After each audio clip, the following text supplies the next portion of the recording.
Olá, pessoal! Nessa aula, nós vamos aprender um pouquinho sobre a tabela periódica, como interpretar as informações contidas nela, que são essenciais para o estudo da química. Vamos lá! Bom, essa tabela periódica mostrada, ela foi desenvolvida pela Sociedade Brasileira de Química, mas todas as tabelas periódicas, elas têm a mesma carinha, né? É importante que vocês reconheçam e saibam interpretar as informações básicas de uma tabela. A primeira coisa que a gente faz quando olha uma tabela é observar a legenda dessa tabela. A legenda é esse quadradinho destacado com um elemento químico, nesse caso localizado acima no vídeo. Observem que na legenda nós temos o símbolo do elemento químico silício, que é o Si, abaixo o nome do elemento, silício. À esquerda, no canto superior, nós temos o número atômico e à direita, também no canto superior, o peso atômico desse elemento. Então, se vocês observarem todos os elementos contidos nessa tabela, todos têm esse mesmo conjunto de informações. Observem, por exemplo, o lítio. O lítio tem número atômico 3, o seu símbolo é o Li e o seu peso atômico é o 6,94. Além disso, essa tabela aqui da Sociedade Brasileira de Química, ela traz algumas outras informações que não estão presentes em outras tabelas. Por exemplo, os elementos cuja letra está representada em preto são elementos sólidos, a temperatura ambiente. O mercúrio, por exemplo, e o bromo, que estão destacados em azul, são elementos líquidos, a temperatura ambiente. E os elementos destacados em vermelho são gases. Além disso, ainda tem uma representação relacionada aos elementos sintéticos e os naturais. Os elementos que estão representados com a letra que não está completamente preenchida, eles são elementos sintéticos, ou seja, são produzidos em laboratório. Observem uma coisa importante também. Os símbolos químicos, eles são sempre formados por uma letra maiúscula ou uma letra maiúscula e uma letra minúscula. Por exemplo, o hidrogênio, ele possui apenas a letra H no seu símbolo, H maiúsculo. Já o hélio possui a letra H e a letra E, sendo que a letra H está em maiúsculo e a letra E em minúsculo. Então, quando o elemento tiver mais de uma letra no seu símbolo, a primeira letra é representada em maiúsculo e a segunda letra é representada em minúsculo.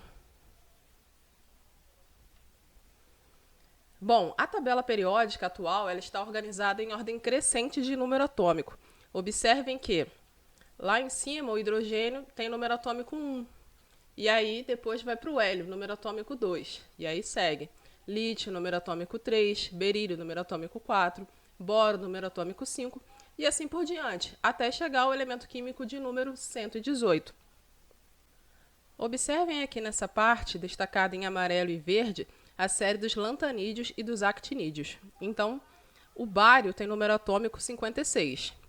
Após ele, vai vir uma série de elementos, que são os lantanídeos. Eles vão do número atômico 57 até o número atômico 71. Eles estão representados abaixo.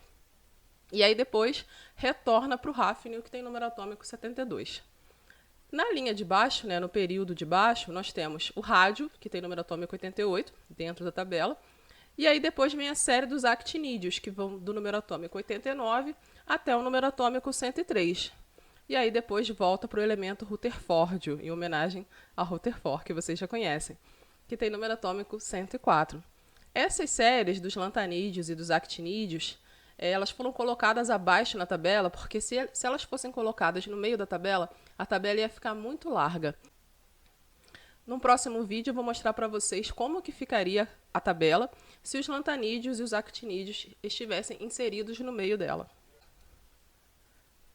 A tabela periódica também é dividida em grupos e períodos. Os grupos, eles vão do número 1 ao número 18, ou seja, a tabela periódica possui 18 grupos ao todo. Alguns grupos da tabela recebem nomes especiais.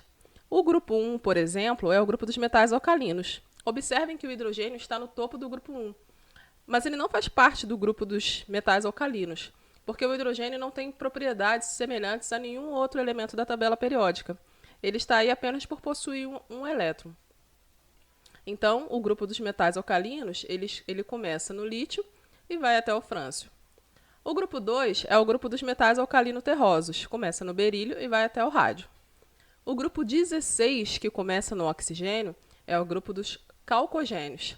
O grupo 17 é o grupo dos halogênios. E o grupo 18 é o grupo dos gases nobres. Além disso, a tabela periódica também está dividida em 7 períodos, começando no primeiro período, que se inicia no hidrogênio e termina no hélio, indo para o segundo período, que começa no lítio e termina no neônio. O terceiro período começa no sódio e termina no argônio. O quarto período começa no potássio e termina no criptônio. O quinto inicia no rubídio e termina no xenônio. O sexto inicia no césio e termina no radônio. E o sétimo inicia no frâncio e termina no oganessônio. Observem que os lantanídeos, né, a série que está isolada ali embaixo, eles fazem parte do sexto período. E já os actinídeos, destacados em verde, eles fazem parte do sétimo período. Além disso, uma informação importante é: o período no qual o elemento está indica o número de camadas que ele possui. Então, os elementos do primeiro período possuem apenas uma camada, camada K, ou nível 1, né? Os elementos do segundo período possuem duas camadas, K e L, ou N igual a 2. Os elementos do terceiro período possuem três camadas, K, L e M, ou N igual a 3. E assim por diante. Ou seja, quanto mais embaixo na tabela periódica, mais camadas um elemento químico possui. Espero que vocês tenham aprendido um pouco mais sobre a leitura da tabela periódica. Na próxima aula, nós aprenderemos um pouquinho mais sobre ela. Até lá!